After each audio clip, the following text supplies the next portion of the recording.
cargando a esta familia sobre mis hombros, 70 años dándolo todo por ellos, y ahora estoy aquí, fingiendo que duermo en mi propia sala, escuchando cómo mis propios hijos planean deshacerse de mí como si fuera algo que ya no necesitan. La voz de Carlos llega clara desde la cocina, esa voz que una vez me pidió cuentos antes de dormir, ahora calculando fríamente mi destino. Mamá ya no puede vivir sola, Dayana. Ayer se le olvidó cerrar la llave del gas y anteayer no recordaba dónde había puesto las llaves. Mentira. Mentira tras mentira tejida con la precisión de quien ha practicado este discurso muchas veces. Mi corazón late tan fuerte que temo que puedan escucharlo desde allá, pero mantengo los ojos cerrados, la respiración pausada, interpretando el papel de la anciana frágil que ellos necesitan que sea para justificar lo que están a punto de hacer. Dayana responde con esa voz dulce que siempre usó para manipular, la misma que empleaba de niña cuando quería algo. El lugar que encontré es muy bonito, Carlos. Tiene jardines, actividades, enfermeras las 24 horas. Ella va a estar mejor ahí que aquí, sola y confundida. Confundida. Esa palabra me atraviesa como un hierro caliente. Yo, que manejé las finanzas de esta casa durante 40 años después de que murió su padre. Yo, que crié a estos dos ingratos trabajando doble turno en la fábrica textil. Yo, que vendí hasta mi anillo de bodas para pagarle la universidad a Carlos cuando su empresa quebró. Confundida. Si pudieran ver la claridad con la que estoy procesando cada una de sus palabras, cada una de sus mentiras calculadas. ¿Ya hablaste con el abogado sobre los papeles de la casa? La pregunta de Carlos cae como una piedra en agua quieta, creando ondas que se extienden hasta donde estoy recostada. Por supuesto. No se trata solo de esconderme en un asilo. Se trata de mi casa, de los ahorros que guardé céntimo por céntavo, de todo lo que construí con mis propias manos y que ahora ellos ven como su herencia anticipada. Ya está todo arreglado. Una vez que esté internada, podemos proceder con la venta. El dinero nos va a ayudar mucho, especialmente con los gastos de los niños y la hipoteca de tu departamento nuevo. Dayana habla de mi vida como si fuera una transacción comercial, fría y eficiente. Los gastos de los niños. Mi nieta Catalina, que viene a visitarme cada tarde después del colegio, que se sienta conmigo a hacer la tarea mientras les cuento historias de cuando era joven. El sonido de pasos acercándose me obliga a profundizar mi actuación. Respiro más despacio, dejo que mi boca se entreabre ligeramente, finjo esa vulnerabilidad que tanto les conviene creer que tengo. Carlos se asoma desde la puerta de la cocina, observándome con esos ojos que ahora reconozco como los de un extraño evaluando una situación. Está profundamente dormida, le susurra a su hermana. La pastilla para dormir que le diste funcionó perfecto. Pastilla para dormir. Ahora entiendo por qué el té de manzanilla de esta tarde tenía un sabor extraño, por qué Dayana insistió tanto en que me lo tomara completo, por qué sus sonrisas parecían forzadas mientras me veía beber cada sorbo.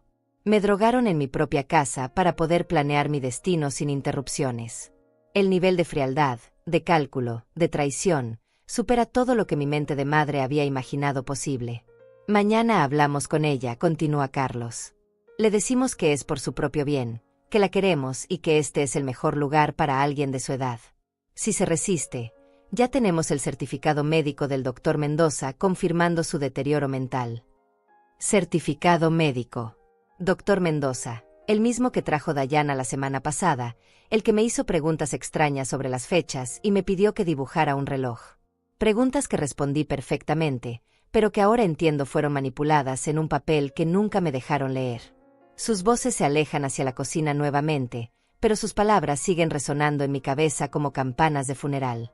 Mi propio funeral. Porque eso es lo que están planeando. Enterrar a Amelia Chávez viva, borrarla del mundo mientras todavía respira, mientras todavía piensa, mientras todavía ama y sufre y recuerda cada sacrificio que hizo por ellos.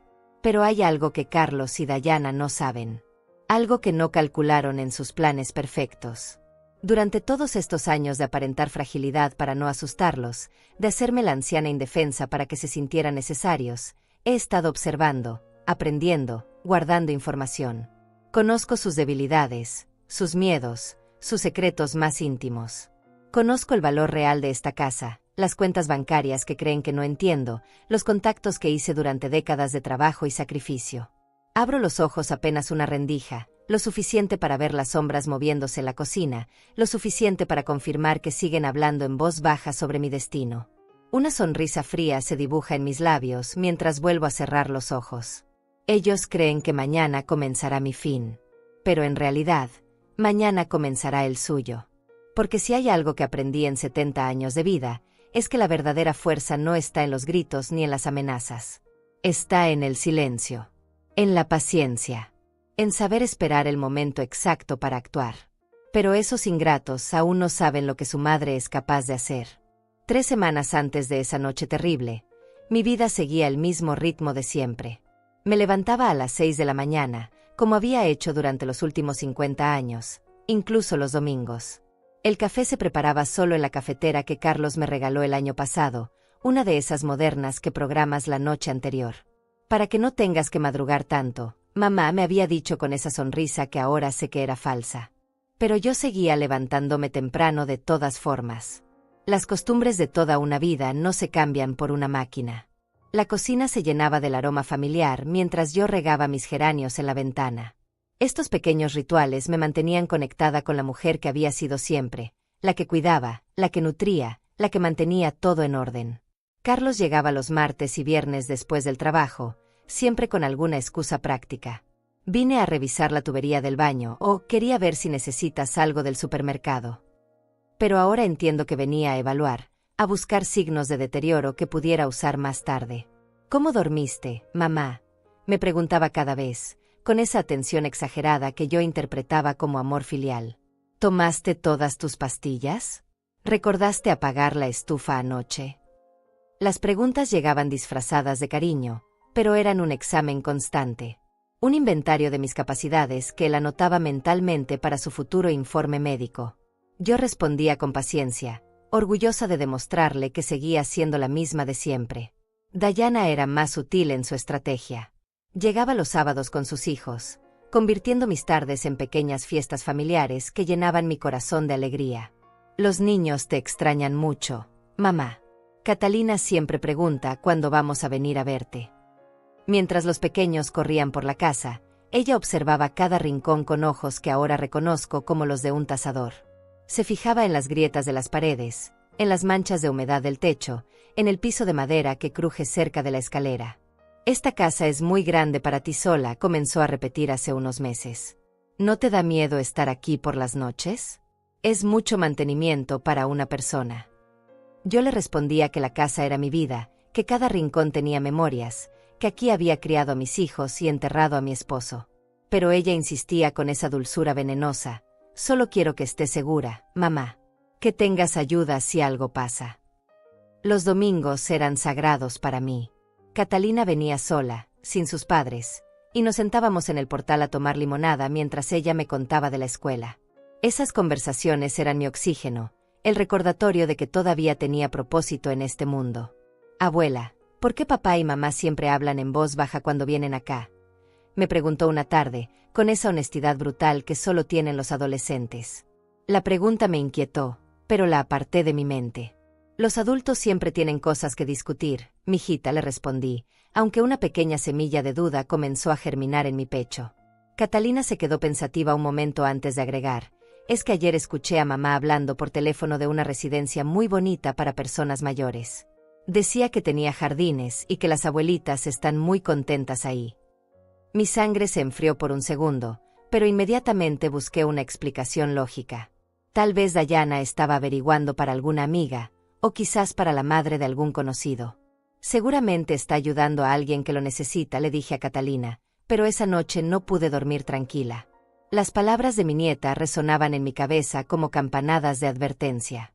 Durante esas semanas previas, comencé a notar pequeños cambios en la dinámica familiar. Las conversaciones se interrumpían cuando yo entraba a una habitación. Los teléfonos se silenciaban repentinamente. Dayana y Carlos intercambiaban miradas cargadas de significado que yo no lograba descifrar. Pero lo atribuía a los problemas normales de adultos: trabajo, dinero, matrimonio. Nunca imaginé que el problema era yo. La ironía más cruel era cómo interpretaba mal cada gesto de supuesto cariño. Cuando Carlos insistía en acompañarme al médico, yo pensaba que era un hijo atento. Cuando Dayana me llevaba documentos para firmar por si algo pasaba, yo creía que era una hija previsora cuidando mi futuro. Cuando ambos me sugerían que dejara de manejar por seguridad, yo sentía que me protegían con amor. Cada martes, Carlos llegaba con algún proyecto nuevo para la casa. Voy a cambiar la cerradura de la puerta principal o necesitas una extensión telefónica en tu cuarto por si tienes una emergencia. Yo agradecía estos gestos, sin entender que estaba permitiendo que instalara los instrumentos de mi propio encierro.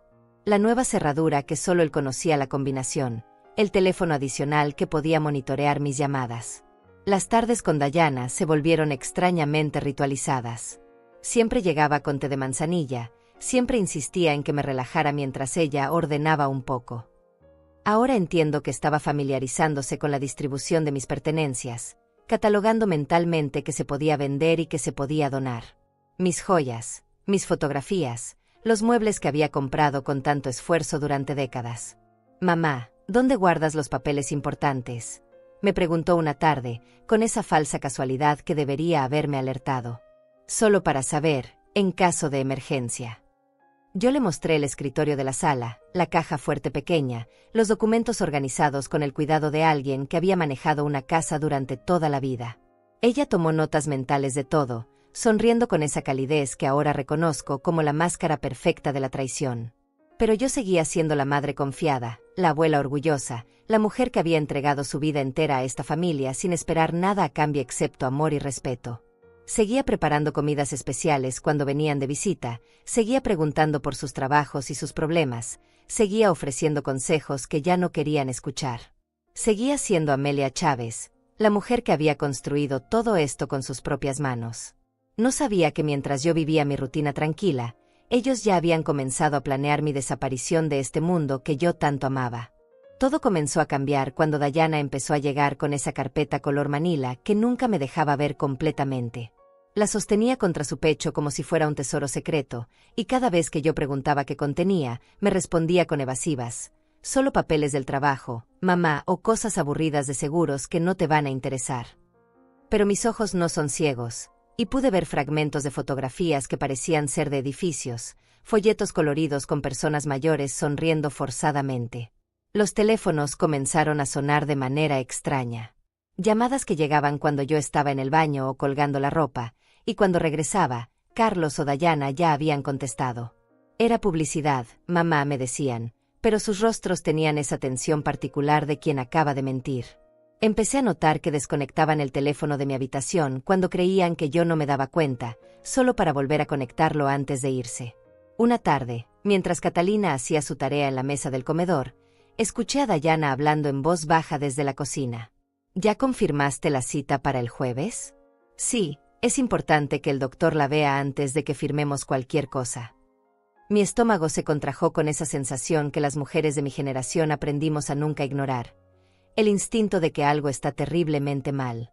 Cuando le pregunté sobre qué cita hablaba, me sonrió con esa dulzura artificial. «El doctor González quiere verte para un chequeo general. A nuestra edad hay que cuidarse». Las visitas de Carlos se volvieron más frecuentes, pero también más cortas y funcionales. Llegaba con herramientas, decía que venía a arreglar cosas, pero yo notaba que revisaba cajones, abría closets, miraba dentro de mi escritorio cuando pensaba que yo no estaba observando. «Solo quiero asegurarme de que todo esté en orden», mamá explicaba cuando lo sorprendía husmeando entre mis documentos. «Si algo te pasa, necesito saber dónde están las cosas importantes». «Si algo me pasa». Esas palabras comenzaron a repetirse con demasiada frecuencia en las conversaciones familiares. «Si algo te pasa, queremos que sepas que te cuidaremos. Si algo te pasa, ya tenemos todo planeado para que no te preocupes. Si algo te pasa, estarás en las mejores manos». Como si mi muerte o incapacidad fuera ya una certeza, solo una cuestión de tiempo que ellos estaban administrando con eficiencia empresarial. El doctor González resultó ser un hombre joven con ojos fríos que hizo preguntas muy específicas sobre mi memoria, mi capacidad para manejar dinero, mi habilidad para vivir sola. ¿A veces olvida dónde puso las cosas? ¿Se confunde con las fechas? ¿Ha tenido episodios de desorientación? Preguntas que respondí honestamente, sin entender que cada respuesta estaba siendo pesada en una balanza que determinaría mi futuro. Dayana estaba presente durante toda la consulta, tomando notas, asintiendo gravemente cuando el doctor hablaba de medidas preventivas. Los domingos con Catalina se convirtieron en mi única fuente de información real sobre lo que estaba pasando.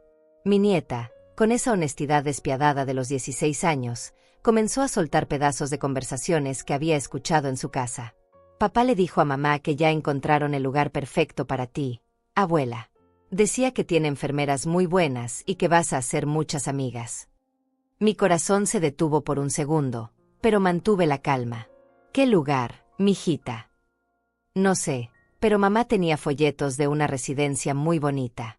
Decía que las señoras ahí están muy contentas porque no tienen que preocuparse por nada. Esa noche revisé cada rincón de mi casa buscando esos folletos. No los encontré, pero sí descubrí que alguien había estado moviendo mis cosas. Documentos que yo guardaba en cierto orden aparecían desordenados. Fotografías que mantenía en cajas específicas estaban mezcladas. La llave de mi caja fuerte, que siempre escondía en el mismo lugar, había sido movida apenas unos centímetros. Detalles pequeños que tal vez otra persona no habría notado, pero que para mí eran señales claras de intrusión. Comencé a fingir siestas por las tardes, manteniéndome muy quieta en mi sillón favorito mientras aguzaba el oído. Fue así como escuché a Carlos hablando por teléfono desde mi propia cocina. Sí, ya tenemos todo listo. El médico confirmó que no puede vivir sola por mucho tiempo más. Solo necesitamos que ella acepte voluntariamente, porque si se resiste, va a ser más complicado legalmente. Voluntariamente. La palabra resonó en mi cabeza como una broma cruel. Dayana desarrolló la costumbre de llegar con té de hierbas que según ella me ayudarían a dormir mejor. Te ves cansada, mamá. Este té de valeriana te va a relajar. Pero yo había tomado té de valeriana toda mi vida y sabía exactamente cómo debía saber. Este tenía un sabor amargo, extraño, que me dejaba más somnolienta de lo normal. Comencé a tirarlo discretamente en el fregadero cuando ella no miraba, fingiendo que me lo había tomado completamente. Las conversaciones familiares adquirieron un tono extrañamente formal, como si estuvieran siguiendo un guión ensayado. Mamá, queremos que sepas que siempre estaremos aquí para ti. Mamá, tu bienestar es lo más importante para nosotros. Mamá, queremos que tengas la mejor calidad de vida posible en esta etapa. Palabras bonitas que sonaban huecas, pronunciadas con la misma entonación que usan los vendedores cuando quieren convencerte de comprar algo que no necesitas. Una mañana encontré un papel olvidado debajo del sofá. Era parte de un formulario con mi nombre, mi fecha de nacimiento, y casillas marcadas junto a palabras como deterioro cognitivo leve y supervisión médica recomendada. Mi propio certificado de incapacidad, firmado por un doctor que me había visto una sola vez y que había basado su diagnóstico en las respuestas que mis hijos probablemente le habían sugerido que esperara escuchar. Pero lo que más me dolió fue darme cuenta de que Catalina también estaba siendo manipulada. Abuela, papá dice que vas a ser muy feliz en tu nuevo hogar. Que vas a tener amigas de tu edad y que no vas a estar sola nunca más. Mi nieta había sido convencida de que esto era por mi bien, de que era una decisión amorosa tomada por padres responsables que se preocupaban por mi seguridad. El miedo comenzó a vivir en mi estómago como un animal pequeño y frío. No el miedo a la muerte, que a los 70 años ya es un compañero familiar, sino el miedo a la traición, a descubrir que las personas en las que había confiado toda mi vida me veían como un problema que resolver, como un obstáculo que remover del camino hacia sus planes futuros. Cada noche, antes de dormir, repasaba mentalmente todos los sacrificios que había hecho por ellos. Las noches sin dormir cuando eran bebés. Los trabajos extras para pagarles la escuela. Los préstamos que pedí para ayudarlos a comprar sus primeras casas. Los cuidados durante sus enfermedades. Los consejos durante sus crisis matrimoniales. Una vida entera entregada sin condiciones. Y ahora ellos planeaban devolverme todo eso con una habitación en un asilo y la venta de la casa que construí con mis propias manos. Pero había algo que Carlos y Dayana no sabían sobre su madre. Algo que habían olvidado durante todos estos años de tratarme como si fuera frágil. Yo no era solo Amelia Chávez, la abuela dulce que hace galletas los domingos. Yo era también la mujer que había sobrevivido a la pobreza, que había criado 2 hijos prácticamente sola, que había manejado negocios y tomado decisiones difíciles durante décadas. Y esa mujer estaba empezando a despertar. El momento de la verdad llegó un miércoles por la tarde mientras fingía estar dormida en mi habitación. Dayana había llegado temprano, como había estado haciendo las últimas semanas, y yo escuché su voz mezclándose con la de Carlos en la sala. Pero esta vez había otra voz, masculina, desconocida, que hablaba con el tono profesional de alguien acostumbrado a manejar este tipo de situaciones. Me levanté silenciosamente y me acerqué a la puerta entreabierta, el corazón golpeándome tan fuerte que temí que pudieran escucharlo. Señora Chávez ya firmó la autorización médica la semana pasada, decía la voz extraña. El doctor González confirmó el deterioro cognitivo progresivo. Legalmente, ustedes pueden proceder como tutores legales sin necesidad de su consentimiento explícito. Tutores legales. Las palabras cayeron sobre mí como piedras. Me habían declarado incapaz sin que yo lo supiera, habían falsificado mi firma, habían convertido a mis propios hijos en mis dueños legales. ¿Y la casa?, preguntó Carlos con esa frialdad que ahora reconocía como su verdadera naturaleza. Podemos venderla inmediatamente después del traslado. El hombre respondió con la seguridad de quien ha manejado casos similares muchas veces. Una vez que esté internada, pueden proceder con la venta. El dinero se puede usar para cubrir los gastos de la residencia y el resto queda como patrimonio familiar. Es un proceso muy común en estas situaciones. Dayana agregó algo que hizo que mi sangre se convirtiera en hielo. Ya hablé con la directora de Villa del Sol. Tienen una habitación disponible para el próximo lunes. Es perfecta para ella, con vista al jardín y cerca de la sala de actividades. Mamá va a estar muy cómoda ahí. Hablaba de mí como si fuera una mascota que necesitaba un nuevo hogar, con esa falsa dulzura que había perfeccionado durante años de mentiras. El procedimiento es simple, continuó el hombre. La llevamos a almorzar a algún lugar tranquilo, le explicamos que es una visita a la residencia para conocerla, y una vez que esté ahí, el personal especializado se encarga del proceso de adaptación.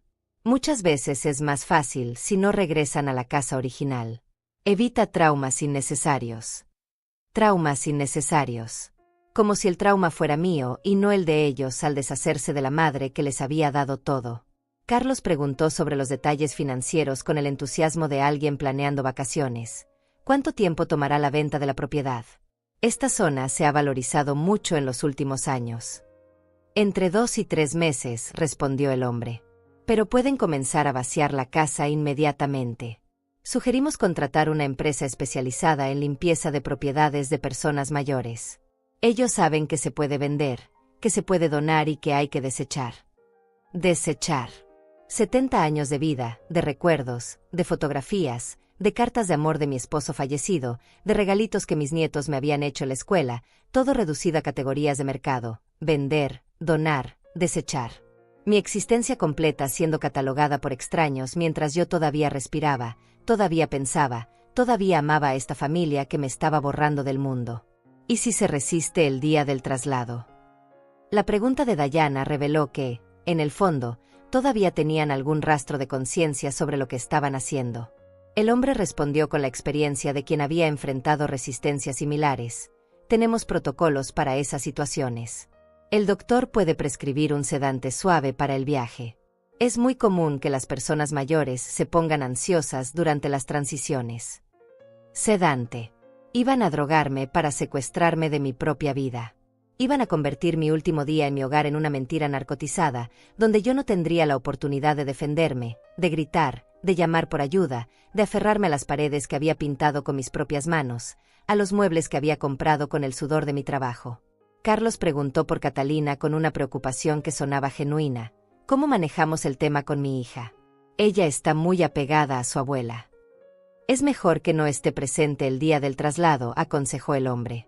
Los nietos suelen crear situaciones emocionales complicadas. Pueden visitarla en la residencia una vez que esté adaptada. Generalmente es mejor para todos. Mejor para todos. Excepto para mí, que perdería a la única persona en esta familia que realmente me amaba. Excepto para Catalina, que perdería las tardes de limonada y conversaciones en el portal. Excepto para los recuerdos que se desvanecerían cuando ya no hubiera una abuela presente para mantenerlos vivos. El lunes entonces, confirmó Dayana. Le diremos que vamos a almorzar a ese restaurante nuevo que tanto le gusta. Será más fácil si piensa que es una salida familiar normal. Una salida familiar normal que terminaría con mi desaparición de todo lo que conocía y amaba. El último engaño en una cadena de mentiras que había comenzado meses atrás con tés envenenados y médicos cómplices. Escuché los sonidos de papeles siendo organizados, firmas siendo puestas, Detalles siendo finalizados. Mi destino se estaba sellando en mi propia sala, con la participación entusiasta de los 2 seres humanos que habían salido de mi cuerpo, que habían mamado de mi pecho, que habían dormido en mis brazos cuando eran vulnerables e indefensos. Cuando finalmente se fueron, esperé 1 hora completa antes de salir de mi habitación. Necesitaba estar segura de que no regresarían por algún documento olvidado, por algún detalle pendiente. Cuando la casa recuperó su silencio habitual, caminé hasta la sala donde se había decidido mi destino. Todo parecía normal, los cojines en su lugar, las fotografías familiares sonriéndome desde sus marcos, el teléfono descansando en su base como si no hubiera sido testigo de la traición más grande de mi vida. Me senté en mi sillón favorito, el mismo donde había fingido dormir mientras planeaban mi desaparición, y por primera vez en meses, permití que las lágrimas corrieran libremente por mis mejillas. No lágrimas de autocompasión, sino lágrimas de rabia, de decepción profunda, de dolor por la pérdida de la familia que había creído tener durante todos estos años. Pero mientras lloraba, algo cambió dentro de mí. Una frialdad que no había sentido jamás comenzó a crecer en mi pecho, una claridad que cortaba a través del dolor como una hoja afilada. Si mis hijos habían decidido jugar este juego sucio, usando mentiras, drogas y documentos falsificados, entonces yo también podía jugar. La diferencia era que ellos me subestimaban, pensaban que era una anciana confundida e indefensa. No sabían que durante 70 años había aprendido a ser paciente, estratégica, silenciosa cuando era necesario. No sabían que conocía cada uno de sus puntos débiles, cada uno de sus secretos, cada una de sus vulnerabilidades. No sabían que la mujer que había criado a 2 hijos trabajando doble turno había desarrollado una fuerza que ellos nunca habían visto porque nunca la habían necesitado ver. Me sequé las lágrimas y caminé hasta mi escritorio. Saqué papel y pluma, y comencé a hacer una lista. No una lista de tareas domésticas o compras del supermercado, sino una lista de guerra.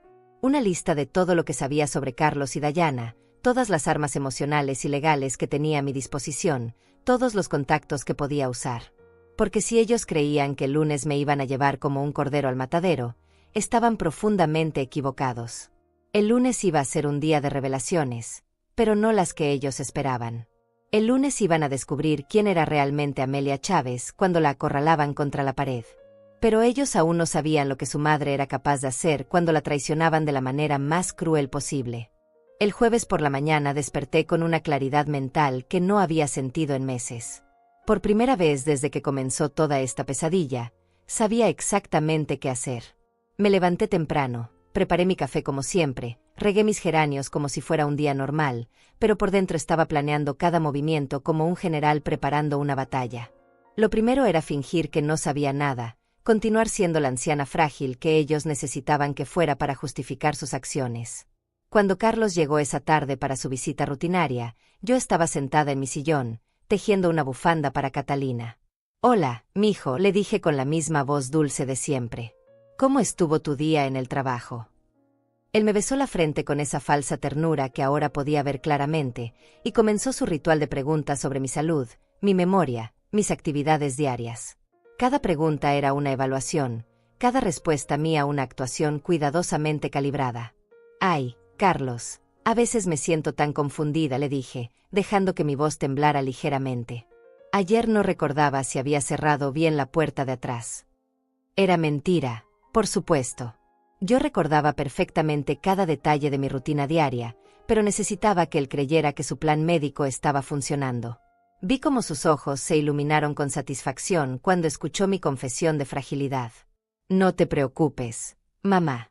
Es normal a tu edad», me respondió con esa condescendencia que ahora reconocía como desprecio disfrazado. «Tal vez deberíamos pensar en buscar ayuda profesional. Alguien que pueda estar contigo durante el día». Ayuda profesional.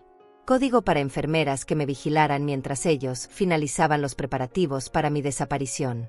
Esa noche, cuando estuve segura de que Carlos no regresaría, saqué la guía telefónica y comencé a hacer llamadas. La primera fue a Simón Ladema, un abogado que había conocido años atrás cuando tramité los papeles de la casa después de la muerte de mi esposo. «Señor Ladema, habla Amelia Chávez. Necesito consultarle algo muy importante, pero tiene que ser completamente confidencial». Su voz sonó sorprendida pero atenta cuando le expliqué que tenía sospechas de que alguien estaba manipulando documentos legales relacionados con mi capacidad mental. Señora Chávez, ¿puede venir a mi oficina mañana temprano? Esto suena muy serio, me dijo después de escuchar un resumen cuidadoso de la situación. Y traiga todos los documentos que pueda, especialmente cualquier papel que haya firmado recientemente.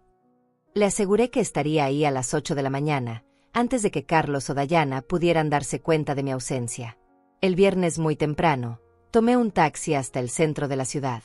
Simón Ladema era un hombre de unos 60 años, de cabello canoso y ojos inteligentes que me recordaron a mi difunto esposo. Cuando le mostré los documentos que había logrado reunir, incluyendo el papel que encontré debajo del sofá, su expresión se volvió muy grave. Señora Chávez, esto es falsificación de documentos y abuso de adultos mayores. Es un delito serio. ¿Qué puedo hacer?, le pregunté, sintiendo que finalmente tenía un aliado en esta batalla. Ellos planean llevarme a un asilo el lunes y vender mi casa. Tengo que detenerlos, pero sin que sepan que descubrí sus planes. Simón se recostó en su silla, pensativo, antes de responder. Tenemos varias opciones legales, pero necesitamos actuar rápido. Está dispuesta a tomar medidas drásticas para proteger su patrimonio y su libertad. Me explicó que podíamos preparar documentos de transferencia de propiedad, revocar cualquier poder legal que hubieran obtenido fraudulentamente y establecer un fideicomiso que protegiera mis bienes. Pero lo más importante, agregó con una sonrisa que me gustó mucho, es que podemos preparar una pequeña sorpresa para sus hijos. Mencionó que planean llevarla a almorzar el lunes para engañarla. Sí, van a decir que es una salida familiar normal, le confirmé. ¿En qué está pensando? Simón se inclinó hacia adelante, con los ojos brillando de una manera que me hizo sentir que había encontrado no solo un abogado, sino un cómplice. ¿Qué le parece si convertimos ese almuerzo en una reunión legal? Podemos tener testigos presentes, documentos preparados, y darles la sorpresa de sus vidas. Regresé a casa sintiendo que por primera vez en meses tenía control sobre mi destino. Pero la actuación tenía que continuar. Cuando Dayana llegó esa tarde con su té de hierba sospechoso, yo lo recibí con gratitud fingida. «Ay, mija, qué bueno que llegaste. Me siento tan cansada últimamente». Ella sonrió con esa satisfacción cruel que ahora podía reconocer claramente. «Es normal, mamá.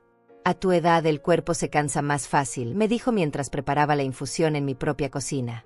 «Por eso Carlos y yo hemos estado pensando que tal vez necesitas más cuidados. Un lugar donde tengas enfermeras las 24 horas, donde no tengas que preocuparte por nada». Mientras hablaba, yo tiraba discretamente el té en la maceta de mis geranios cuando ella no miraba. «¿Un lugar así existe?», pregunté con voz inocente, como si la idea fuera completamente nueva para mí.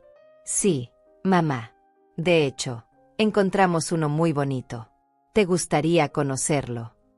Dayana había mordido el anzuelo perfectamente. «¿Cuándo podríamos ir a verlo?». «El lunes, mamá.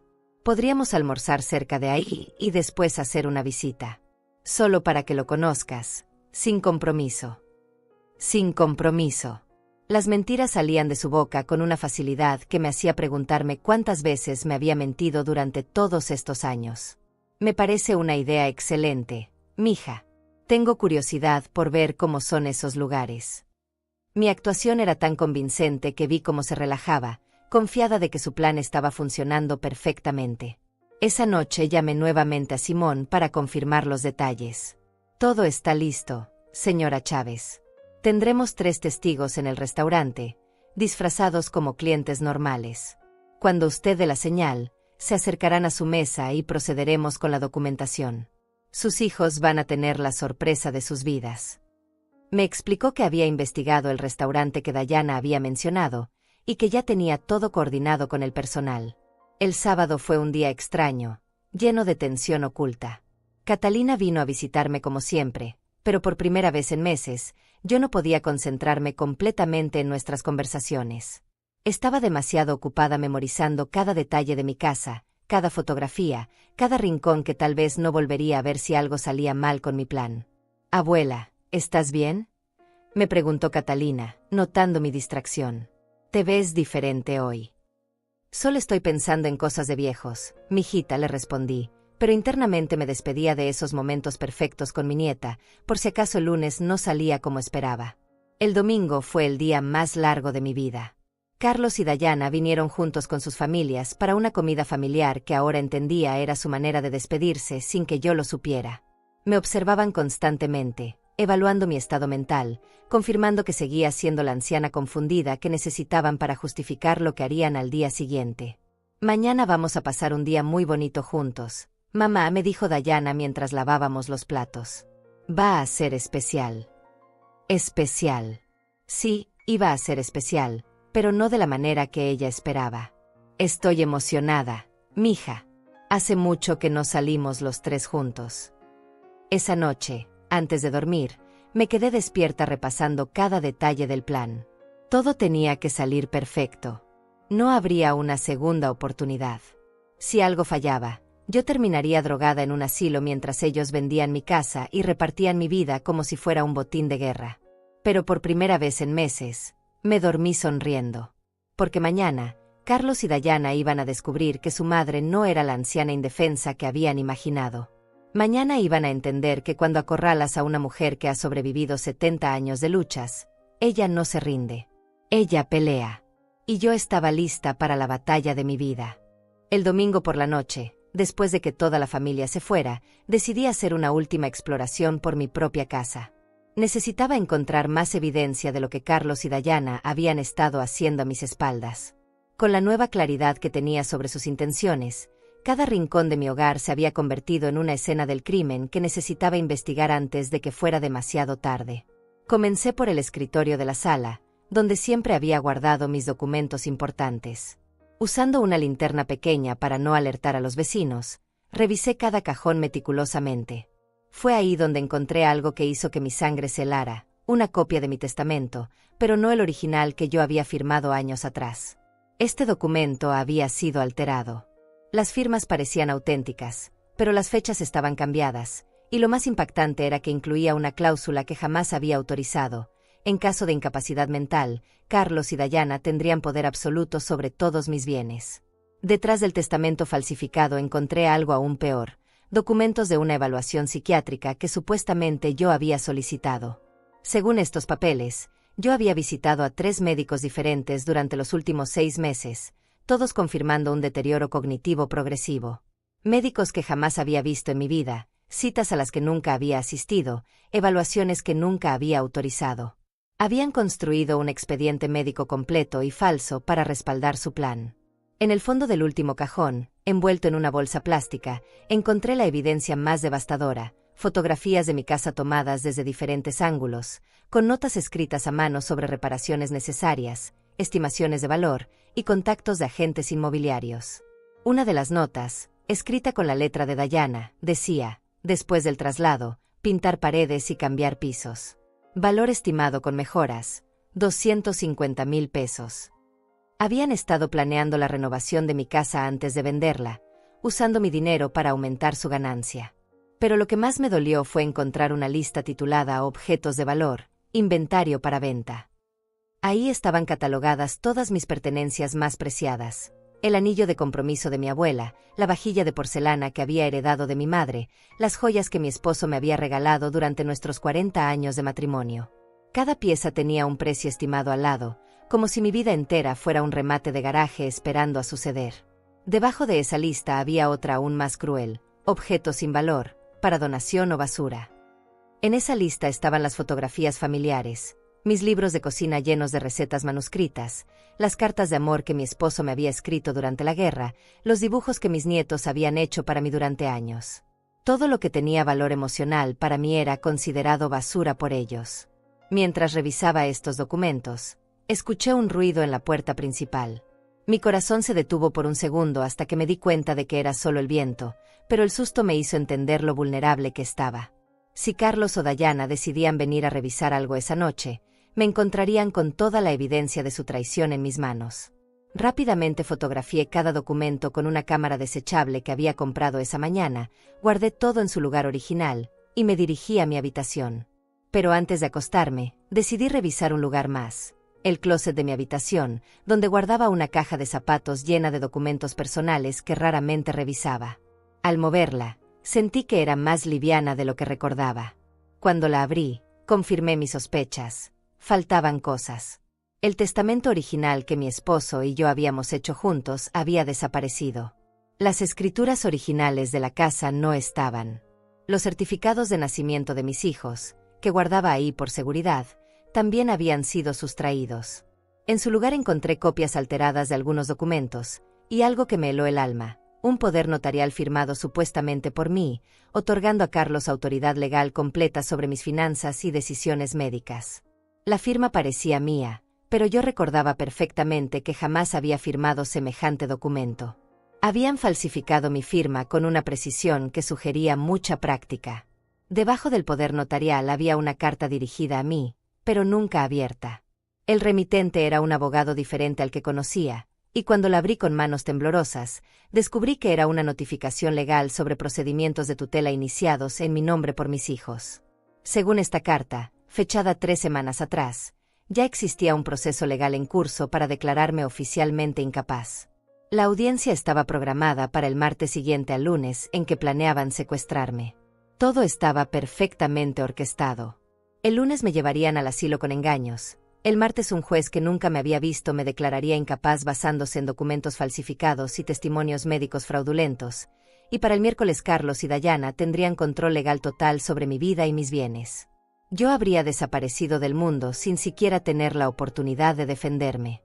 Pero había algo más en esa caja que cambió completamente mi perspectiva sobre la situación. En el fondo, envuelto en un pañuelo viejo, encontré un documento que había olvidado por completo, una póliza de seguro de vida que había contratado años atrás, cuando los niños eran pequeños. Una póliza con una cláusula muy específica que estipulaba que en caso de que yo fuera internada en una institución geriátrica contra mi voluntad, los beneficiarios perderían automáticamente todos los derechos sobre el seguro. Mi esposo había insistido en incluir esa cláusula porque había visto demasiados casos de hijos codiciosos que internaban a sus padres para acelerar las herencias. Amelia me había dicho, si alguna vez nuestros hijos nos hacen algo así, que por lo menos no ganen dinero con ello. En ese momento me había parecido una precaución excesiva, casi paranoica. Ahora entendía que había sido una visión profética. El seguro tenía un valor de $500,000, dinero que Carlos y Dayana probablemente estaban contando para sus planes futuros. Pero si yo era internada contra mi voluntad, ese dinero se donaría automáticamente a organizaciones de protección a adultos mayores. Ellos no sabían de esta cláusula porque el documento estaba en mis archivos personales, no en los que ellos habían estado revisando. Esa revelación me dio una idea que complementaría perfectamente el plan que había preparado con Simón Ladema. No solo iba a detener su traición, sino que iba a asegurarme de que las consecuencias fueran proporcionales al daño que habían intentado hacerme. Ellos habían planeado robarme mi libertad, mi hogar y mi dignidad. Era justo que perdieran exactamente eso, el dinero que esperaban ganar con mi sufrimiento. Pasé el resto de la noche despierta, no por ansiedad, sino por una extraña sensación de paz. Por primera vez en meses tenía control total sobre la situación. Sabía exactamente lo que iba a pasar al día siguiente, paso a paso. Carlos y Dayana llegarían confiados, creyendo que estaban ejecutando el plan perfecto contra una anciana indefensa. No tenían idea de que estaban caminando directamente hacia una trampa que había estado esperándolos durante décadas. A las 5 de la mañana, me levanté y preparé todo para el día más importante de mi vida. Me vestí con mi mejor traje, el mismo que había usado para el funeral de mi esposo, porque sabía que hoy también estaba asistiendo a un funeral, el funeral de la familia que había creído tener durante todos estos años. Desayuné lentamente, saboreando cada bocado en mi propia cocina, porque no sabía si sería la última vez que lo haría en esta casa que había sido mi mundo durante tantos años. Pero en lugar de tristeza, sentía una determinación férrea. Ganaría esta batalla, no porque odiara a mis hijos, sino porque me amaba lo suficiente a mí misma como para luchar por mi dignidad. El teléfono sonó a las 9 en punto. Era Carlos, confirmando que pasarían a recogerme al mediodía para nuestro almuerzo especial. Su voz sonaba alegre, casi emocionada, como la de un niño esperando la mañana de Navidad. «Espéranos lista, mamá. Va a ser un día que nunca olvidaremos». Tenía razón en eso. Iba a ser un día que ninguno de nosotros olvidaría jamás. La mañana del lunes transcurrió con una lentitud tortuosa. Cada minuto parecía expandirse como si el tiempo mismo supiera la importancia de lo que estaba por suceder. Me bañé con cuidado especial, eligiendo el perfume que mi esposo siempre había adorado, y me vestí como si fuera una ocasión muy importante, porque lo era. Hoy no era solo un almuerzo familiar. Hoy era el día en que Amelia Chávez recuperaría su vida o la perdería para siempre. A las 10 de la mañana llamé a Simón Ladema para confirmar los últimos detalles. «Todo está listo, señora Chávez», me aseguró con esa voz tranquila que me había dado paz durante los últimos días. «Mis colegas ya están posicionados en el restaurante. El notario llegará a las 2 en punto, justo cuando usted nos dé la señal. ¿Recuerda cuál es la frase exacta que debe decir?» «Por supuesto», le respondí. «Cuando diga, me gustaría brindar por la familia, ustedes se acercarán». «Perfecto. Y señora Chávez, quiero que sepa que lo que está haciendo requiere mucho valor. No todas las personas de su edad tendrían la fuerza para enfrentar una traición así». Sus palabras me llenaron de una confianza que necesitaba sentir. «Simón, he sobrevivido 70 años de luchas. Esta va a ser la última batalla importante de mi vida, y pienso ganarla». Después de colgar, me senté en mi sillón favorito y observé mi casa por lo que podría ser la última vez. Cada objeto tenía una historia, cada rincón guardaba un recuerdo. Las paredes que había pintado con mis propias manos cuando éramos jóvenes y no teníamos dinero para contratar a alguien. El piso de madera que mi esposo había instalado fin de semana tras fin de semana durante meses. Las cortinas que había cosido cuando estaba embarazada de Carlos, soñando con el futuro de nuestra familia. Si todo salía mal hoy, si de alguna manera Carlos y Dayana lograban llevarme al asilo a pesar de mis precauciones, esta sería mi despedida silenciosa de todo lo que había construido. Pero si todo salía bien, regresaría esta noche como una mujer libre, liberada no solo de sus planes, sino también de las ilusiones sobre la familia que había creído tener. A las 11:30, una hora antes de que llegaran, hice algo que sabía que era arriesgado pero necesario. Llamé a Catalina a su escuela. «Abuela, ¿estás bien? Nunca me llamas a la escuela», me dijo con preocupación en su voz. «Estoy bien, mijita. Solo quería decirte que te amo mucho, y que sin importar lo que pase en los próximos días, nunca dudes de que tú has sido la alegría más grande de mis últimos años». «Abuela, me estás asustando. ¿Pasa algo?» Su intuición adolescente había detectado algo extraño en mi voz. «No pasa nada malo, Catalina. Solo es que a mi edad, una aprende a no dejar las cosas importantes sin decir. Te amo, y siempre estaré orgullosa de la joven maravillosa que eres». Colgué antes de que pudiera hacer más preguntas, pero necesitaba que supiera eso, por si acaso. A las 12 en punto exacto, escuché el auto de Carlos estacionándose frente a mi casa. Me asomé por la ventana y los vi a ambos, vestidos con esa elegancia casual que usaban para ocasiones importantes. Dayana llevaba un vestido nuevo y Carlos un traje que no le había visto antes. Se habían arreglado especialmente para este día, para el día en que pensaban deshacerse de su madre para siempre. Cuando tocaron la puerta, yo ya estaba lista con mi bolso y mi chaqueta. «¡Qué puntuales!», les dije con la sonrisa más dulce que pude fabricar. «Estoy muy emocionada por este almuerzo». Carlos me besó la mejilla con esa falsa ternura que ahora reconocía como desprecio disfrazado. «Te ves muy elegante, mamá. Ese vestido te queda hermoso». «Quería verme bonita para salir con mis hijos», respondí, y por un segundo vi un destello de algo parecido a la culpa en los ojos de Dayana. Pero se recuperó rápidamente y me tomó del brazo con esa delicadeza exagerada que habían perfeccionado en las últimas semanas. «El restaurante está a solo 20 minutos. Es nuevo, pero dicen que la comida es excelente». Durante el viaje, mantuvieron una conversación forzadamente alegre sobre temas triviales: el clima, las noticias, los planes de fin de semana. Pero yo podía sentir la tensión en el aire, esa electricidad que precede a las tormentas. Carlos manejaba con las manos apretadas al volante, Dayana revisaba su teléfono constantemente, probablemente coordinando con las personas del asilo que estarían esperando mi llegada. «Mamá», dijo Dayana de repente, «después del almuerzo queremos llevarte a conocer un lugar muy especial. Un sitio donde podrías estar muy cómoda si alguna vez decides que la casa es demasiado grande para ti». Ahí estaba. La carnada perfecta para su trampa. «¿Qué tipo de lugar, mija?», pregunté con curiosidad fingida. Es una residencia para personas de la tercera edad, explicó Carlos, mirándome por el espejo retrovisor para evaluar mi reacción. Muy bonita, con jardines, actividades, compañía de personas de tu edad. Solo queremos que la conozcas, sin compromiso. Sin compromiso. La misma mentira que habían usado la semana anterior.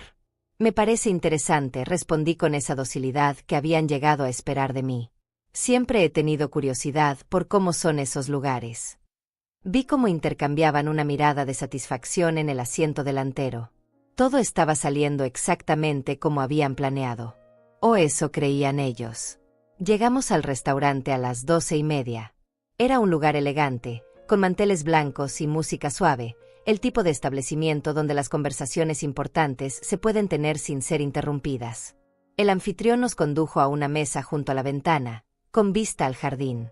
Una mesa perfecta para lo que estaba por suceder. Mientras estudiaba el menú, observé discretamente a los otros comensales. En una mesa cerca de la entrada, un hombre de unos 50 años leía un periódico mientras tomaba café. En otra mesa, una pareja de mediana edad conversaba en voz baja. En la barra, un hombre mayor bebía vino tinto solo. Todos parecían clientes normales, pero yo sabía que 3 de ellos eran los testigos que Simón había posicionado estratégicamente.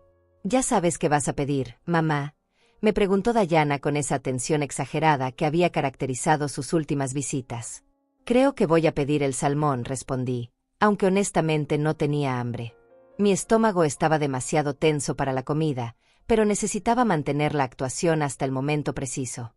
Carlos pidió una botella de vino, para celebrar este día especial juntos, según dijo. Cuando llegó, sirvió 3 copas y levantó la suya. Por la familia brindó, y por tomar las mejores decisiones para todos. Era la ironía perfecta. Ellos estaban brindando por la destrucción de la familia, sin saber que yo estaba a punto de salvarla de la manera más inesperada. Bebimos el primer sorbo en silencio, cada uno perdido en sus propios pensamientos. Carlos y Dayana probablemente estaban calculando los tiempos, revisando mentalmente su plan, asegurándose de que no habían olvidado ningún detalle. Yo estaba contando los minutos hasta las 2 en punto, el momento en que todo cambiaría para siempre. «Mamá», comenzó Dayana después de que llegaran los platos principales, «queremos hablarte de algo importante». Aquí venía el discurso ensayado, las palabras dulces que pretendían convencerme de aceptar mi propio secuestro. «Tú sabes cuánto te amamos, y precisamente por eso nos preocupa verte sola en esa casa tan grande». «Es cierto, mamá», agregó Carlos. «No es que no puedas cuidarte sola, pero a tu edad es natural necesitar más ayuda, más compañía, más cuidados médicos. Más mentiras envueltas en falsa preocupación. Nosotros queremos lo mejor para ti, y ese lugar que te vamos a enseñar después podría ser perfecto». Yo asentía con la expresión de una anciana confundida, pero confiada en el criterio de sus hijos. «¿Ustedes realmente creen que sería bueno para mí?», pregunté con la voz de alguien que está dispuesta a dejarse convencer. «Por supuesto», respondieron al unísono, sus rostros iluminándose con el alivio de quien ve que su plan está funcionando. Miré mi reloj discretamente. Faltaban 5 minutos para las 2. Era hora de preparar la bomba que estaba a punto de explotar en sus caras. «Hijos míos», dije con la voz más dulce que pude invocar, «antes de que vayamos a conocer ese lugar, hay algo que quiero hacer». Levané mi copa de vino y sonreí con toda la calidez que una madre puede mostrar a sus hijos. «Me gustaría brindar por la familia». Las palabras salieron de mi boca con una claridad que cortó el aire del restaurante como una campana. «Me gustaría brindar por la familia». Carlos y Dayana levantaron sus copas automáticamente, sonriendo con esa satisfacción de quienes creen que su plan está llegando a la culminación perfecta. Pero yo podía ver cómo la expresión de sus rostros comenzó a cambiar cuando notaron que 3 personas se levantaban simultáneamente de sus mesas y se dirigían hacia nosotros. El primer hombre, que había estado leyendo el periódico, se acercó con una sonrisa profesional y una carpeta en las manos. «Disculpen la interrupción», dijo con voz clara que hizo que todo el restaurante pudiera escucharlo. «Soy el licenciado Gustavo Escobedo, y vengo en representación de la señora Amelia Chávez». La copa de vino de Dayana se detuvo a medio camino hacia sus labios, y vi cómo la sangre abandonaba lentamente el rostro de Carlos. «¿Qué significa esto?», preguntó Carlos, intentando mantener la compostura pero con una voz que ya traicionaba su nerviosismo. El segundo testigo, la mujer de mediana edad, se había colocado estratégicamente cerca de nuestra mesa y discretamente comenzó a grabar todo con su teléfono. El tercer testigo, el hombre mayor de la barra, se aproximó también, identificándose como notario público. Señora Chávez ha solicitado que estemos presentes para ser testigos de una declaración muy importante, continuó el licenciado Escobedo, abriendo su carpeta y sacando varios documentos. Parece que hay algunas irregularidades legales que necesitan ser aclaradas inmediatamente. Dayana finalmente logró articular palabras. Mamá, ¿qué está pasando? ¿Quiénes son estas personas? Me levanté lentamente de mi silla, sintiendo que toda la fuerza que había acumulado durante 70 años se concentraba en este momento. Estos son mis abogados, Dayana.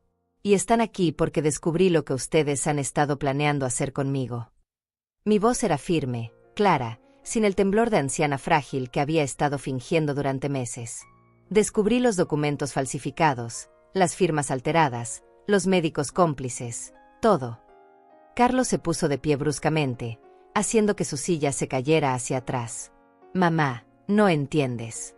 Nosotros solo queremos cuidarte. Pero su voz sonaba desesperada ahora, como la de alguien que ve su mundo desmoronándose. ¿Cuidarme?, repetí, dejando que toda la rabia contenida durante meses se filtrara en mis palabras. Llaman cuidado a drogarme para que durmiera mientras planeaban mi secuestro. El restaurante había quedado en silencio absoluto. Otros comensales habían dejado de comer y nos observaban, aunque discretamente. El licenciado Escobedo continuó con voz profesional. Señora Chávez, ¿puede confirmar ante estos testigos que usted nunca autorizó a sus hijos para que iniciaran procedimientos de tutela en su nombre? Jamás, respondí con firmeza.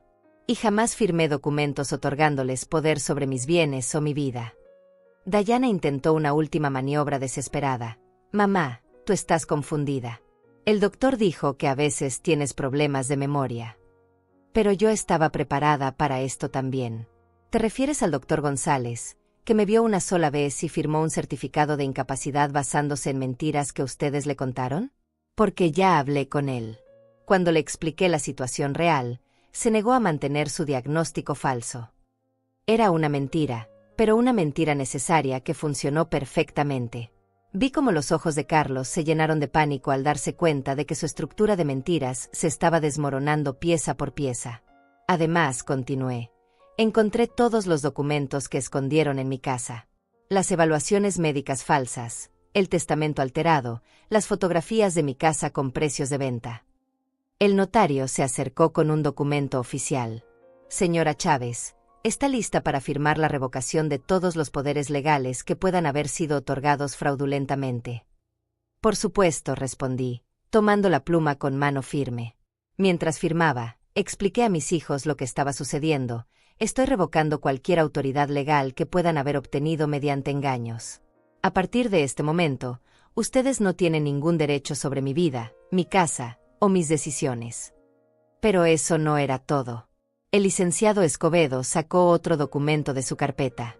También tenemos aquí los papeles de transferencia de la propiedad de su casa, me informó. Carlos se aferró a la mesa como si fuera lo único que lo mantenía de pie. ¿Transferencia? ¿A quién? A mi nieta Catalina, respondí con una sonrisa que salía desde lo más profundo de mi alma liberada. La única persona en esta familia que realmente me ama. No puedes hacer eso, gritó Dayana, perdiendo completamente la compostura. Esa casa nos pertenece por derecho. Por derecho. La pregunta salió de mi boca como un látigo. ¿Qué derecho tienen ustedes sobre una casa que yo compré con mi trabajo, que yo mantuve durante 40 años después de que murió su padre, que yo pagué hasta el último centavo? El derecho de hijos que planean deshacerse de su madre como si fuera basura. El notario comenzó a explicar los detalles legales mientras yo firmaba cada documento. La transferencia es efectiva inmediatamente. La señora Catalina Chávez será la propietaria legal cuando cumpla 18 años, y hasta entonces, la señora Amelia Chávez mantiene el usufructo vitalicio. Era perfecto. Yo podría vivir en mi casa hasta el día de mi muerte, y después pasaría a la única persona que merecía heredar el amor que había construido entre esas paredes. Carlos intentó una última jugada desesperada. Mamá, estás cometiendo un error. Nosotros somos tus hijos. Tenemos derecho a cuidarte cuando seas mayor. Ya soy mayor, Carlos, le respondí con una frialdad que ni yo sabía que poseía. Y ustedes ya me mostraron exactamente cómo piensan cuidarme. Drogándome, mintiéndome, robándome, y encerrándome en un asilo para vender todo lo que construí con mi vida. El licenciado Escobedo había guardado lo mejor para el final. Hay un asunto más, señora Chávez. El seguro de vida que mencionó. Ah, sí. El seguro que habían estado contando como parte de su botín futuro. Quiero que mis hijos sepan, dije, mirándolos directamente a los ojos, que ese seguro de $500,000 que pensaban heredar tiene una cláusula muy específica. Si alguna vez soy internada contra mi voluntad, el dinero se dona automáticamente a organizaciones de protección de adultos mayores. Dayana se desplomó en su silla como si la hubieran golpeado físicamente. Carlos se quedó de pie, temblando, con las manos apretadas en puños. Esto significa, continué con voz serena, que no solo perdieron cualquier control sobre mi vida y mi casa, sino que también perdieron el dinero que ya estaban gastando mentalmente. El notario terminó de procesar todos los documentos y me entregó las copias oficiales. Todo está en orden, señora Chávez. Los documentos han sido registrados y son legalmente vinculantes. Me volví hacia Carlos y Dayana una última vez. Ya no eran mis hijos cariñosos. Eran dos extraños que habían intentado destruir mi vida y que ahora enfrentaban las consecuencias de su codicia. Ahora, les dije con la dignidad de una reina que recupera su trono, pueden irse. No necesito que me lleven a conocer ningún asilo, porque nunca voy a necesitar uno mientras tenga vida. Y no necesito que me lleven a casa, porque llamaré a Catalina para que venga por mí. Me dirigí hacia la salida del restaurante, con la cabeza en alto y el corazón más ligero de lo que había estado en meses. Mientras caminaba hacia la puerta, escuché a Dayana sollozar y a Carlos murmurar palabras incoherentes. Pero no me volví a mirar. Esa parte de mi vida había terminado para siempre. Adelante me esperaba un futuro donde podría vivir con dignidad, rodeada del amor real de mi nieta, libre de hijos que habían confundido herencia con hurto. Pero ellos aún no sabían que lo más difícil estaba por venir. 3 meses después de aquella tarde en el restaurante, estoy sentada en mi portal tomando limonada con Catalina, observando cómo el sol se filtra entre las hojas de los árboles que planté hace 20 años. Mi nieta está a mi lado, leyéndome una carta de aceptación a la universidad, y su voz llena de emoción es la música más hermosa que estos oídos viejos pueden escuchar. Todo ha cambiado, pero por primera vez en mucho tiempo, todo ha cambiado para bien. La casa sigue siendo mía, pero ahora se siente diferente. Ya no está llena de la tensión constante de esperar la próxima visita de Carlos o Dayana, la próxima mentira disfrazada de preocupación, el próximo intento de manipulación. El silencio que ahora habita estas paredes es un silencio de paz, no de soledad. Es el silencio de una mujer que ya no tiene que actuar, que ya no tiene que fingir fragilidad para complacer a hijos ingratos. Catalina se mudó conmigo 2 semanas después de los eventos del restaurante.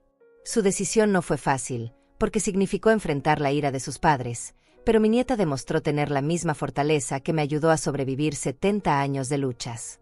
Abuela, me dijo cuando llegó con sus pertenencias, ellos me pidieron que eligiera entre tú y ellos.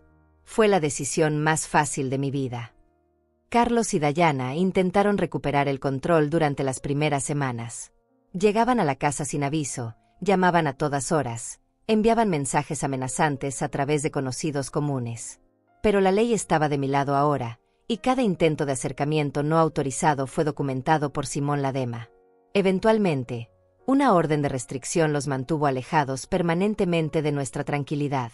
El asilo donde planeaban encerrarme cerró 2 meses después de mi liberación.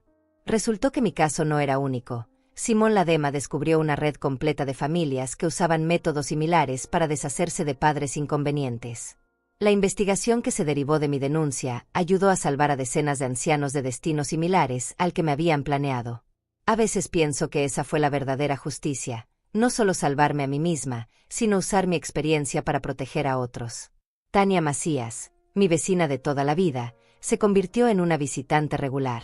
Amelia me dijo una tarde mientras compartíamos café, siempre supe que había algo extraño en la forma en que tus hijos te trataban últimamente. Pero nunca me atreví a decir nada. Le expliqué que está bien no haber intervenido, que estas batallas las tiene que pelear cada persona por sí misma. Pero su compañía y apoyo durante estos meses han sido un regalo inesperado. La transformación más hermosa ha sido ver cómo Catalina ha florecido viviendo conmigo. Sin la presión constante de padres que la usaban como herramienta de manipulación, mi nieta ha redescubierto la alegría simple de ser adolescente. Estudia en la mesa del comedor mientras yo cocino, me cuenta de sus sueños universitarios mientras paseamos por el jardín, y me enseña canciones nuevas en la guitarra que encontró en el desván. Abuela, me preguntó ayer mientras plantábamos nuevos geranios, ¿alguna vez te arrepientes de lo que hiciste? La pregunta me hizo reflexionar profundamente antes de responder. Mijita, me arrepiento de haber tardado tanto en ver la verdad. Me arrepiento de haber fingido ser frágil cuando tenía la fuerza para defenderme. Pero jamás me arrepentiré de haber luchado por mi dignidad. Los días aquí tienen un ritmo diferente ahora. Me levanto cuando mi cuerpo está listo, no cuando el miedo me despierta. Desayuno tranquila sabiendo que nadie va a aparecer con tés envenenados o documentos falsos. Paso las tardes enseñándole a Catalina las recetas de familia que Carlos y Dayana habían catalogado como objetos sin valor. Cada tarde es una pequeña victoria contra el olvido que ellos habían planeado para mí. Simón Ladema se ha convertido en más que mi abogado, es ahora un amigo que me visita regularmente para asegurarse de que todo esté bien. Señora Chávez, me dijo en su última visita, usted se ha convertido en una inspiración para muchas personas. Su historia le ha dado esperanza a otros ancianos que enfrentan situaciones similares. Es extraño pensar que mi sufrimiento se ha convertido en fortaleza para otros, pero si mi experiencia puede salvar aunque sea una persona del destino que me planearon, entonces todo valió la pena. A veces, en las noches tranquilas cuando Catalina estudia y yo tejo junto a la ventana, pienso en Carlos y Dayana. No con odio, porque el odio envejece el alma más que los años. Pienso en ellos con una tristeza profunda por lo que perdieron. Perdieron a una madre que los habría amado hasta su último aliento. Perdieron la oportunidad de conocer realmente a la mujer fuerte que los crió. Perdieron el respeto de su propia hija. Y perdieron la posibilidad de envejecer con dignidad, porque ahora cargan con la vergüenza de lo que intentaron hacer. Pero yo no perdí nada. Al contrario, gané todo. Gané mi libertad, mi dignidad, mi casa, y la compañía de la persona que realmente me ama. Gané la certeza de que puedo enfrentar cualquier desafío que me quede por vivir, porque ya enfrenté el más difícil, la traición de mis propios hijos. Gané la paz de saber que mis últimos años eran míos, vividos según mis términos, rodeada de amor genuino. Esta mañana, mientras regaba mis geranios y veía a Catalina prepararse para ir a la escuela, me di cuenta de algo que me llenó de una alegría profunda. Soy exactamente la mujer que siempre quise ser. Soy independiente, fuerte, dueña de mi destino. A los 70 años, finalmente soy libre de verdad. Catalina se acercó a despedirse antes de irse a clases, y me abrazó con esa espontaneidad que solo tienen los jóvenes. Te amo, abuela. Gracias por enseñarme que nunca es tarde para luchar por lo que es justo. Sus palabras fueron como una bendición que sellaba todo lo que había pasado. Carlos y Dayana pensaron que me estaban mandando lejos, que me estaban sacando del camino hacia sus ambiciones. Pero en realidad, me estaban devolviendo a mí misma. Me estaban obligando a recordar quién había sido siempre debajo de la máscara de madre sacrificada, una luchadora, una sobreviviente, una mujer que nunca se rinde. Ahora, cuando me miro al espejo cada mañana, ya no veo a la anciana frágil que fingía ser para complacer a sus hijos. Veo a Amelia Chávez, la mujer que construyó una vida con sus propias manos y que la defendió cuando fue necesario. Veo a una abuela que le está enseñando a su nieta que la dignidad no se negocia, que el amor verdadero no manipula, y que nunca es tarde para empezar de nuevo. Esta es mi casa, esta es mi vida, y estos son mis términos.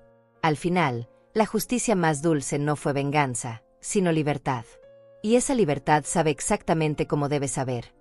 A café matutino preparado sin prisa, a limonada compartida en tardes tranquilas, y a la certeza absoluta de que merezco ser amada y respetada hasta mi último día. Ellos pensaron que estaban escribiendo mi final. En cambio,